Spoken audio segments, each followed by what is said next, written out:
under the brutal, unforgiving sun of the Tennessee backcountry, a 78-year-old widow named Eleanor was screaming, her voice raw and swallowed by the vast, silent heat. Her frail body was tightly secured to an abandoned metal radio tower support. Eleanor wasn't held captive by strangers. She was a victim of Trevor and Brenda, her own flesh and blood, the children she had sacrificed everything to raise. They left her there to suffer an agonizing death, all for the sole purpose of claiming her modest home and life savings. As their silver Mercedes SUV sped away, kicking up a blinding cloud of dust, they believed they were leaving a problem behind. They failed to realize they had left a living witness, setting in motion a chain of events that would lead to a brutal, inescapable reckoning. Eleanor's quiet life in the Nashville suburbs had been lonely since her husband, Robert, passed away 7 years prior. The old house, once filled with Robert's laughter and the aroma of home-cooked meals, now echoed with a silence so profound, Eleanor often kept the radio on just for the sound of human voices. The call came the night before, from Trevor, her 45-year-old eldest. His voice, always tense and rushed from his construction firm job, offered no warmth. "Mom, 10 a.m. tomorrow. Brenda and I are coming. We need to talk about the house and your future. We need to make some decisions." Eleanor's stomach dropped. Decisions? What kind of decisions could they mean? Brenda, 3 years younger, was an accountant, elegant, impeccably dressed, but with eyes that had become hard and calculating, constantly measuring the monetary value of everything around her. The next morning, Trevor arrived right on time. He didn't offer a hug, just opened the back door of the SUV. "Get in, Mom. We have to go somewhere quiet to talk." The air in the car was thick with unspoken tension. Eleanor's attempts at conversation were met with curt, dismissive replies, especially from Brenda, who muttered, "Not everyone has the luxury of staying at home all day doing nothing." Soon, Trevor veered off the paved road onto a desolate, cracked highway leading deeper into the arid backcountry. Fear finally broke through Eleanor's reserve. "Jason, I don't like this. Where are we going?" Brenda whipped around, her face a mask of fury. "Shut up, Mom. Just shut up and let us make the decisions for once." Eleanor was slapped by the venom in her daughter's voice. When Trevor stopped the car by the rusted metal structure, Eleanor knew. As her children dragged her out and tied her fast with a thick rope taken from the trunk, her pleas were lost in the empty land. "Why?" she wept. "What have I done?" Trevor's face was cold. "You're old, useless. Taking care of you costs money. Your house is worth a lot of money, Mom. We're going to sell it and live better." Brenda waved the deed in her face. They wanted the house, the savings, the land, and they wanted Eleanor gone. As they drove away, Eleanor's heart-wrenching screams followed the car until they vanished on the horizon. She was left utterly alone, tied to the metal post, waiting to die. But what the greedy children didn't know was that a silent, powerful reckoning was about to arrive, not in the form of police sirens, but in the shape of a worn-out green pickup truck driven by a stranger who would redefine the meaning of family. Would this stranger arrive in time to save Eleanor from a scorching, inescapable death? Or had the Miller siblings' cruelty already won? Eleanor's betrayal was a torment more agonizing than the scorching heat that was already starting to blister her exposed skin. The sun climbed toward its zenith, turning the air into a suffocating, humid wall. Thirst became a physical monster in her throat, and she felt her consciousness begin to cloud as she drifted in and out of lucidity. Memories of happier times, meeting Robert, Holding her newborn children flooded her mind, only to be crushed by the horrifying realization that the people she had loved most were the monsters who had left her to die. The silence was broken only by the whistling wind, and more chillingly, the circling shadow of a turkey vulture overhead, patiently waiting for its meal. She closed her eyes, ready to surrender to the darkness, convinced this lonely, cruel death was her end. Just as her will to live began to fade, a faint sound broke through the haze, the low rumble of an engine. Eleanor struggled to open her eyes. Through her blurred vision, she saw a vehicle approaching, not the sleek black car of her children, but an old, faded green pickup truck. Her heart hammered painfully in her chest. Would they see her? Would they stop? Miraculously, the truck slowed and then stopped. A man got out, a mechanic named David Miller, his face weathered and hands calloused from a lifetime of honest labor. He wore worn blue jeans and a plaid shirt. His dark eyes widened in surprise and utter horror when he saw her tied to the pole. "My God, ma'am, what happened to you? Who did this?" David ran to her, his strong fingers working quickly but gently to undo the tight knots.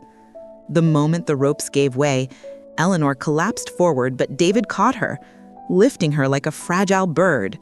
He carried her to his truck, sat her in the passenger seat, and carefully gave her water.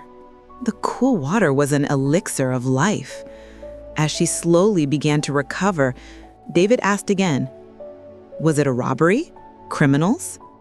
In that moment, all the pain and betrayal she had suppressed erupted. "My children," she choked out, tears of anguish and relief streaming down her dusty face. It was my own children. David froze, his disbelief turning into a quiet, barely contained fury. That is unforgivable.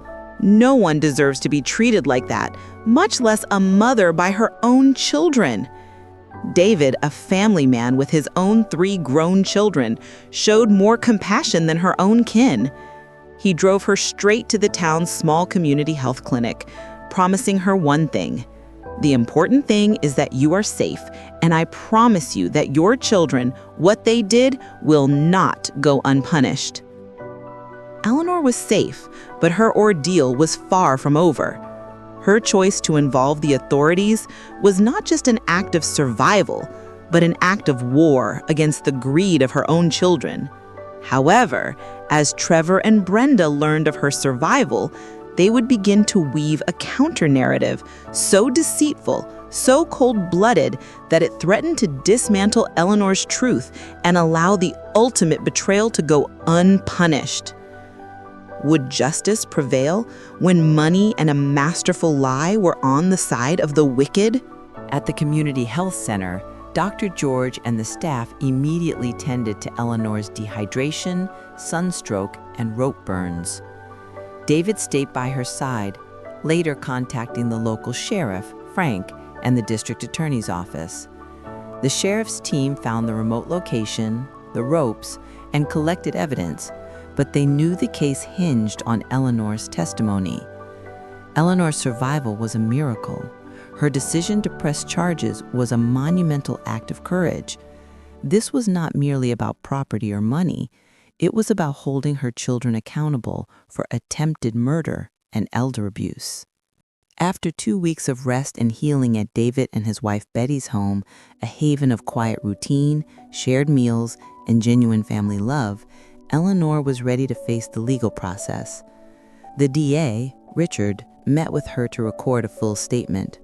Over 3 grueling hours, Eleanor recounted every agonizing detail: the rushed phone call, the distant eyes in the car, the terrifying drive into the desolate land, and Trevor and Brenda's cold pronouncements about her being useless and their need for the house money.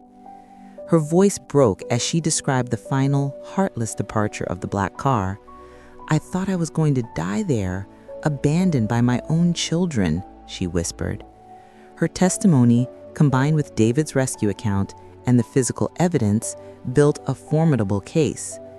Trevor and Brenda were quickly located and arrested. They were shocked. They had believed Eleanor would be a forgotten casualty in the wilderness. However, their shock did not lead to repentance, but to a desperate, cold calculation.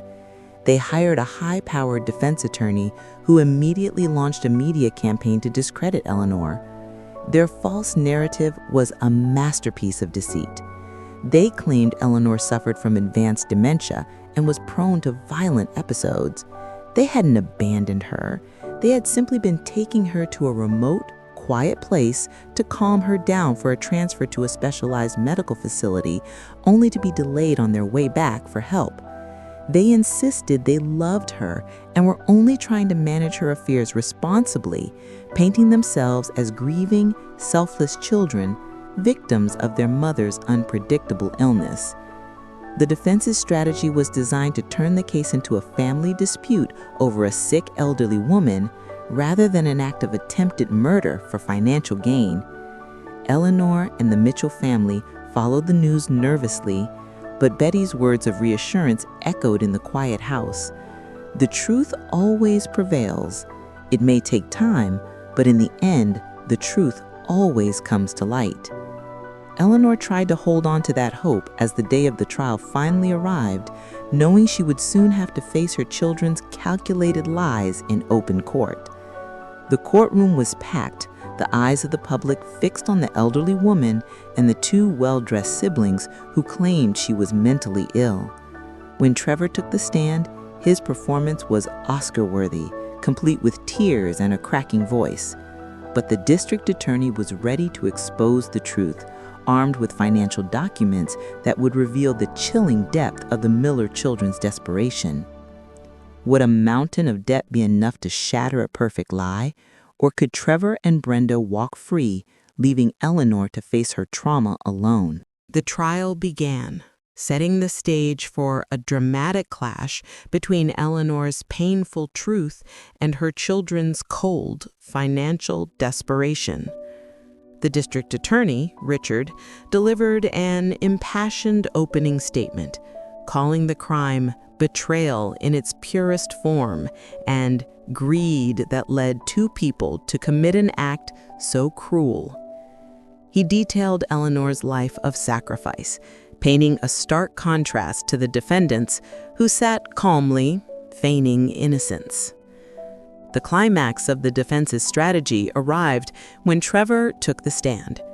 He executed his lie flawlessly, describing his love for his mother, his horror when she became agitated, and the terrible mistake of briefly securing her to the post while they supposedly went for medical help. He wept while describing his devastation upon being arrested, claiming he would never hurt his mother. But DA Richard was ready. During cross-examination, he systematically dismantled the illusion of the dutiful son. He introduced financial records that exposed Trevor and Brenda's mountain of personal debt, a debt so severe they were facing total ruin. The house wasn't an asset for Eleanor's care. It was their only way to stave off bankruptcy.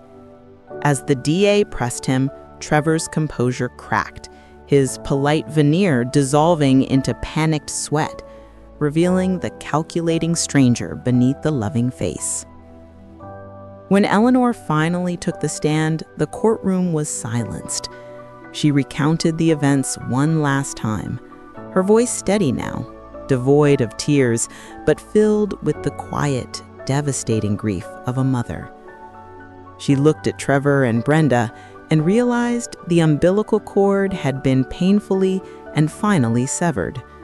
Her final words weren't aimed at the court, but at the betrayal itself. The jury deliberated for only 3 hours. The verdict was read: guilty on all counts, including attempted murder and elder abuse.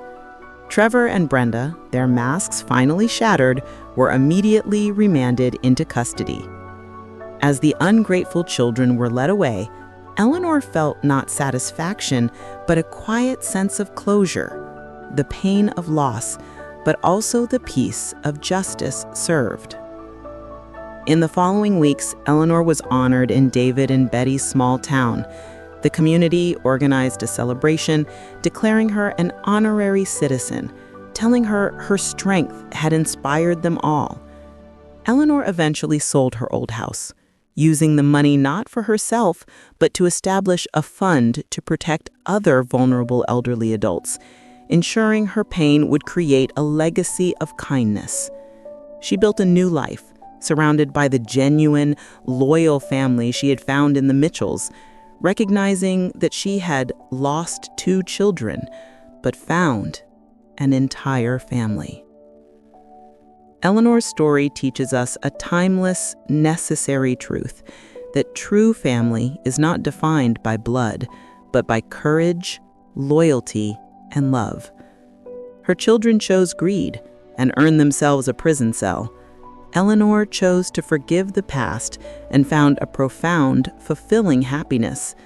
But as you reflect on her journey, ask yourself this: if you found yourself betrayed by those you loved, would you have the courage to choose justice, and in doing so, finally, choose to save yourself?